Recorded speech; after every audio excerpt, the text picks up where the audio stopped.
Pag-usapan po natin ngayon po yung Livegood. So ngayon po yung ating gagawin is at tutorial. Okay, tutorial muna po, no? Alam natin na dito po sa Livegood meron pong tinatawag na subscription. So I call it subscription.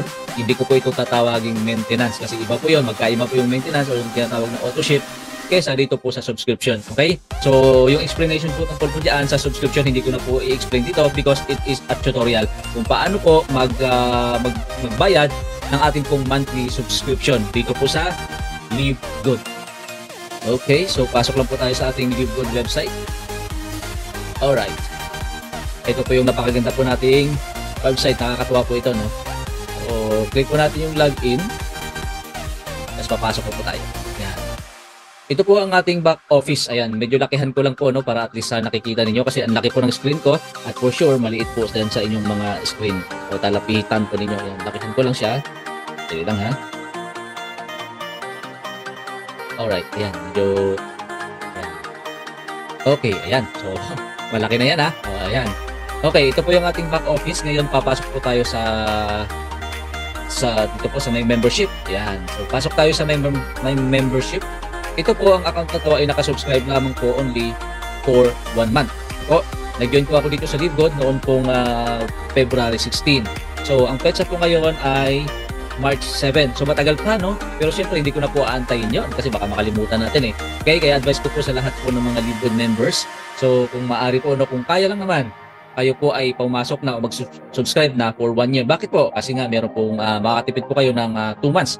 Kasi tingnan nyo po ako, dito, ito po yung 1 year. Diba nakikita nyo yan?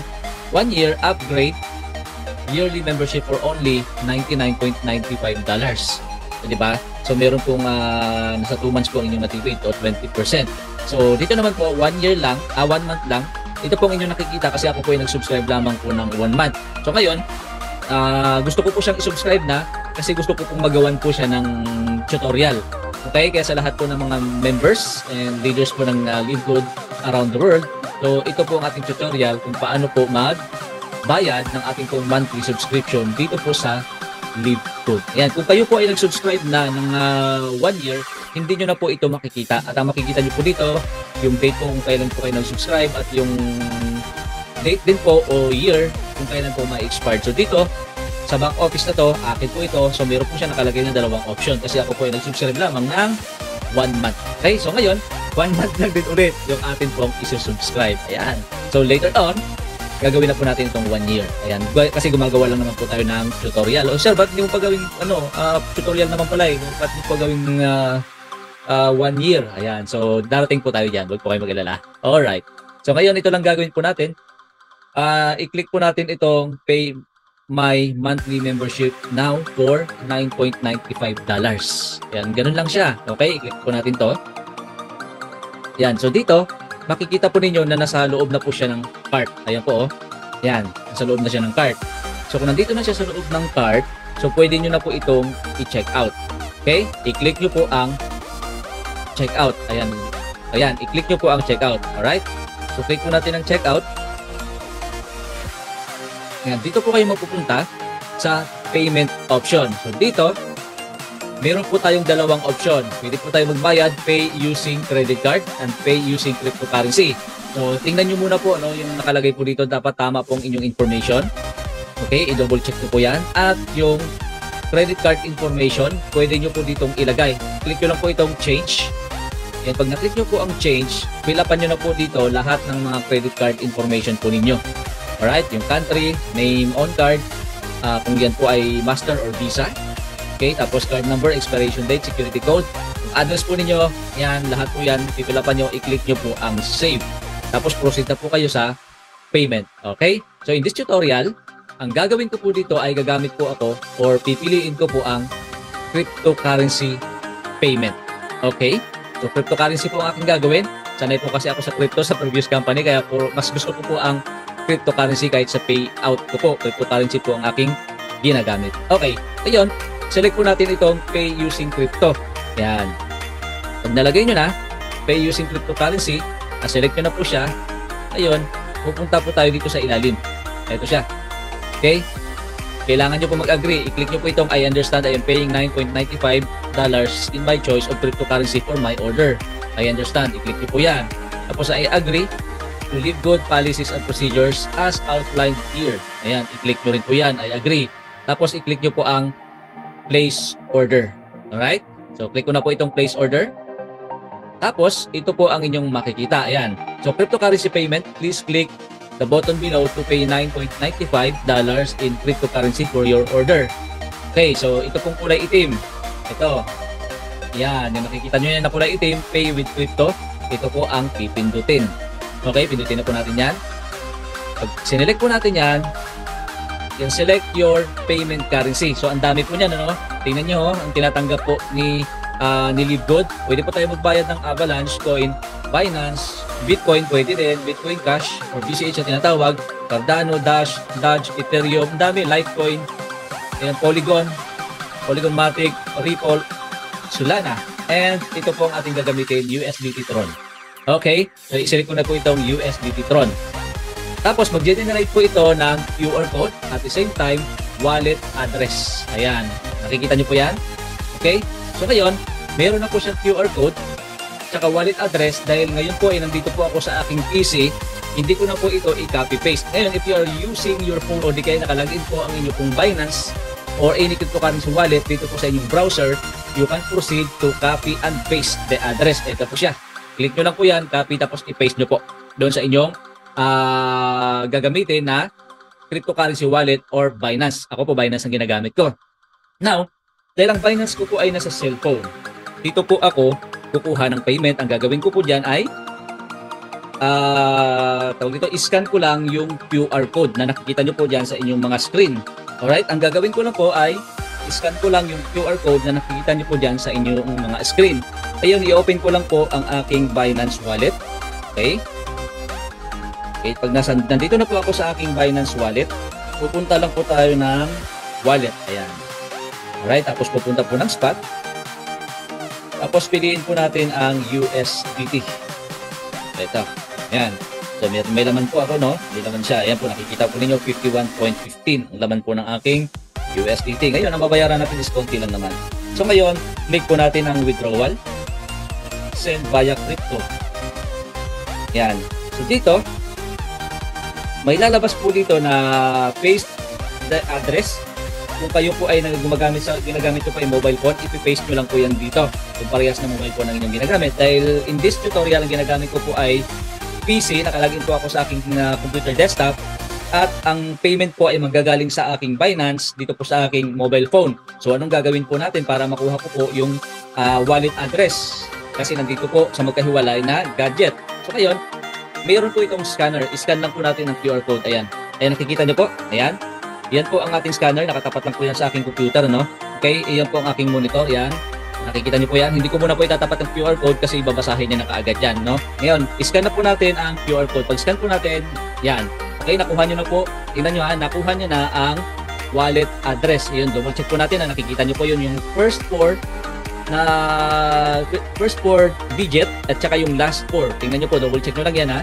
Capital letter T, W, NX. Ayan, yan po, tama. Tapos yung last niya ay RBUO. Ayan, tama po. So, nakuha niya na po yung wallet address. Ngayon, so pupunta po tayo dito sa network. Ayan. Piliin po natin ang Tron, TRC20 kasi yun po ang network. Click po natin ang confirm. Ngayon, dito po manual, ano, kasi may iba pong payment dati na nakasanayan po namin sa mga previous company na kapag tayo po ay nag-scan, nilalabas niya po na kung nilalagay niya na yung dapat na bayaran. Dito po manual. After na ma-scan, ilalagay niya lang yung ating wallet address, yung wallet address nito ni Livegood, tapos ilalagay po natin manually yung amount. Okay. Ayun, yung amount po ay 9.95. Yan. So, ito po kung nakikita po ninyo sa taas, dapat matapos nyo po ito within the allotted time. Ito po 10 minutes po, yan tumatakbo. Dapat po yung pag-process po ninyo bago po matapos yan, matapos na rin ang inyong pag-transact. Okay? Kasi pag once po na-expired po ito, hindi na po siya valid. Kumbaga expired na. Uulit po kayo, mag-generate po kayo ng panibagong QR code. Okay? Or address. Alright, ngayon ilalagay na po natin yung amount. Ilagay po natin ang amount dahil 1 month lang naman po ito. Ilagay po dito ang 10.95. Yan. Bakit po 10.95? Kasi mayroon po itong 1 USDT or tama yun 1 USDT na gas fee at ang matatanggap ni LiveGood ang mapupunta sa kanya po is 9.95 kasi yun po ang ating babayaran sa loob po ng isang buwan. Okay, so i-click na po natin ang withdraw. Yan, 9.95. Click on Fear.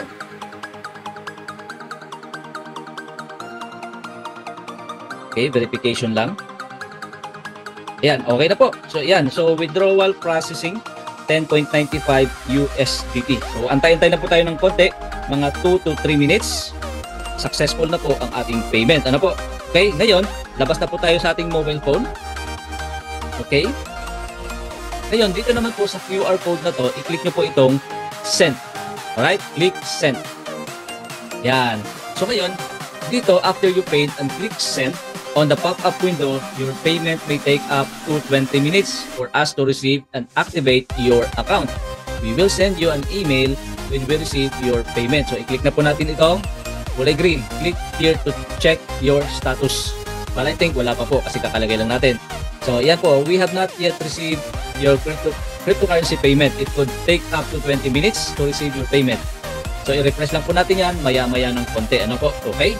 So, refresh ko lang ng konti po kanina kasi nakalimutan ko. Yung kanina pong QR code na yan, just for the future reference lang po, just in case kung anong mangyari. So, I'm not saying na may nangyari ng ganun sa, dito sa LiveGood. So, i-screenshot nyo lang po yun yung QR code. Tapos ito, i-screenshot nyo rin po ito. Ito nakalagay nito kasi nandito po ang ating binayaran na amount. Ito siya. Screenshot nyo po ito. Yan, screenshot na natin yan. O yan, andyan na po. Screenshot ko na siya. Lagay ko lang dito. Okay. Yan. Ito po yung ating wallet address na pinagsendan. At the same time, nandito po yung amount. For reference only po, just in case. Wala po akong sinasabi na mayroong nagka-problema sa LiveGood sa pagdating na sa payment processing. Wala pa pong nangyaring ganyan dito. So tayo po kasi dapat matalino rin tayo. Tayo po ay naglalagay po ng reference just in case. Meron po tayong pwedeng isend po sa support kung sakasakali lang naman. Alright, i-check ko lang po sa aking mobile phone kung dumating na po, kung may email na tayo, O ito, meron na po akong email from Binance. Yan, alright. Ang sabi dito, withdrawal successful. Ngayon, i-check na po natin kung pumasok na nga yung payment. Alright, so labas na tayo sa ating cellphone. Ngayon, i-click po natin itong refresh and check again. Ayan, ayan na po. So you see, so cryptocurrency payment, congratulations, we have received your currency payment. Thank you for your order. Alright, ito po yan. Klarong-klaro ha. Okay, nakita niyo yan. I-click lang po natin itong button na continue. Okay, so success. Nakapagbayad po tayo for this month. Ayan, actually po, ang ika 1 month ko ay 16 pa. Pero for the sake of this tutorial, at syempre ayaw ko po magbayad ng delay, ng late na, magbabayad na po ng advance. Ganun din naman yun Okay, at kung meron po kayong pambayad na naman ng 1 year para mas makatipid po kayo, I encourage everyone, all leaders and members, na mag-subscribe po kayo for 1 year. Mas okay po yun. Later on, ako po ay mag-subscribe na rin for 1 year. So, ginawa ko lang muna po ito for now, for this tutorial. Ayan, darating po tayo dyan. Click po natin itong continue. Ayan, so okay na. Alright, yun lang po. Ganun na po kadali, ganun na po kabilis kung paano po magbayad po ng ating monthly subscription. Again, may dalawa pong choices tayo doon. Okay, nakita nyo naman kanina, ang isa po ay using your credit card. Pwede. Magbayad tayo doon. Or cryptocurrency. Mas prefer ko po kung ako po, mas gusto ko na nagbabayad po using my cryptocurrency at yung aking pong payout ay papunta rin po sa cryptocurrency. Para sa akin, yun po yung gusto ko pong gawin. But meron po kayong choice kung gusto nyo, convenient po, mas convenient sa inyo using your credit card, debit card, okay lang po yun. Basta i-follow nyo lang po yung tutorial, ganun din po naman pong proseso doon. Pagdating sa dulo, pipiliin nyo lang kung credit card or cryptocurrency ang inyo pong gagamitin. Okay? So maraming salamat ulit sa lahat po ng mga nanonood ng channel na ito, ng tutorial na ito sa lahat po ng mga LiveGood members around the world. Katiman po namin o hindi. Ayan. So we are one family. Thank you so much sa inyong lahat. Please, sa mga hindi pa po nakasubscribe, alam nyo na po yung gagawin. Consider subscribe, nandiyan po sa ilalim. Yan, at pakishare nyo rin po itong tutorial na ito. Atin po mga leaders, sa mga lalong-lalo na yung mga beginners pa po. Okay? And huwag nyo pong kalimutan, i-click din po ang notification bell para po ma-notify po kayo sa kasunod na video na ating gagawin. Maraming salamat po uli. Once again, my name is Santi Novemberman. God bless po sa ating lahat. Peace out.